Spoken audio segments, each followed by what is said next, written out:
Welcome back to the Lightbulb Series by Valkyrie Investments, where we cover crypto topics requested by you in 5 minutes or less. As crypto continues to grow into an industry of macroeconomic and social significance, mainstream adoption is attracting new users all the time.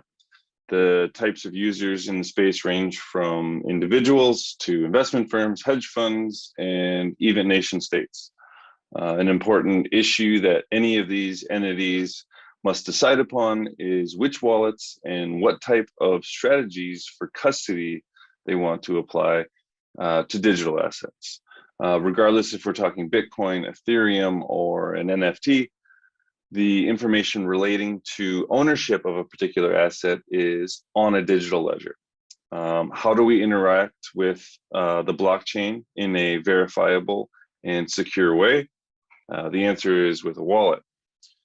Digital wallets are basically used to send and receive crypto assets.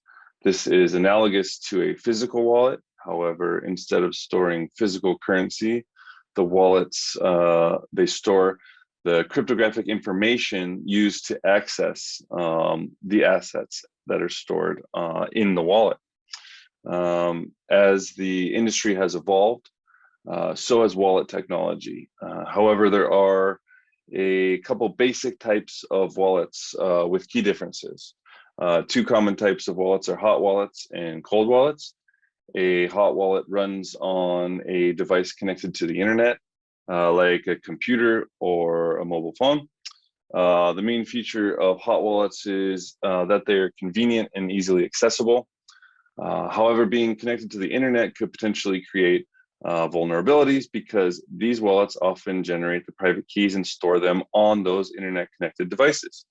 While a hot wallet can be very convenient, there's also the potential for a lack of security. So just like most people wouldn't carry all of the money they own on their person, it might not be a great idea to store all of the crypto or large amounts of crypto on a mobile phone.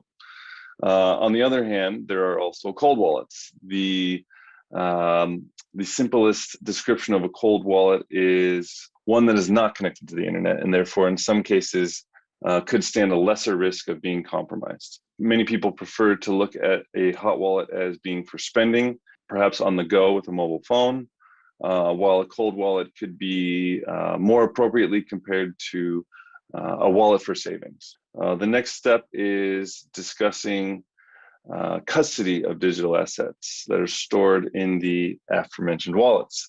And now we're talking about private keys. As I mentioned, crypto can be used by anyone from single users all over the world to large institutions.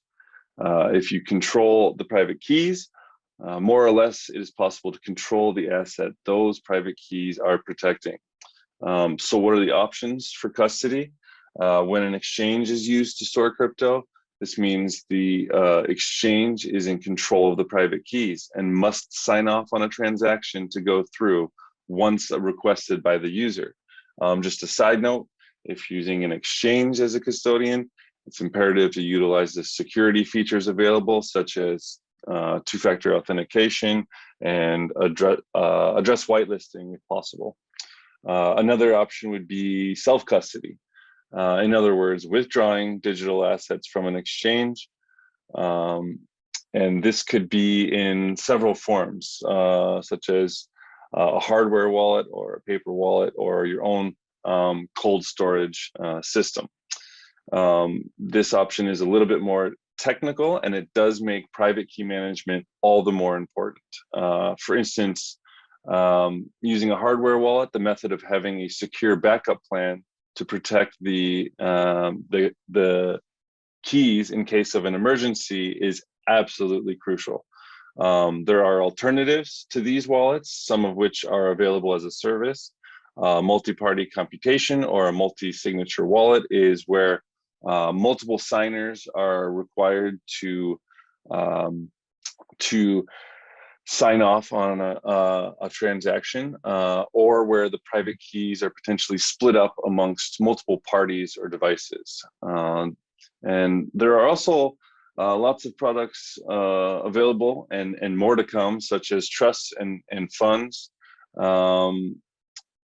So if somebody is hesitant to get involved with the exchanges or self-custody, there's still a path to gain exposure to the asset class. And ultimately, it is up to every investor or entity to decide what option or which combination of options they are most comfortable with.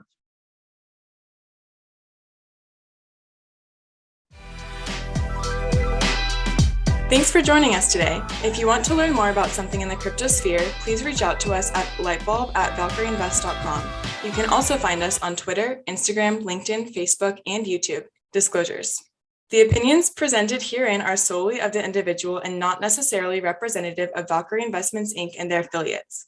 There is no guarantee that any specific outcome will be achieved. Investments may be speculative, illiquid, and there is a risk of total loss of your investment. Past performance is not indicative of future results.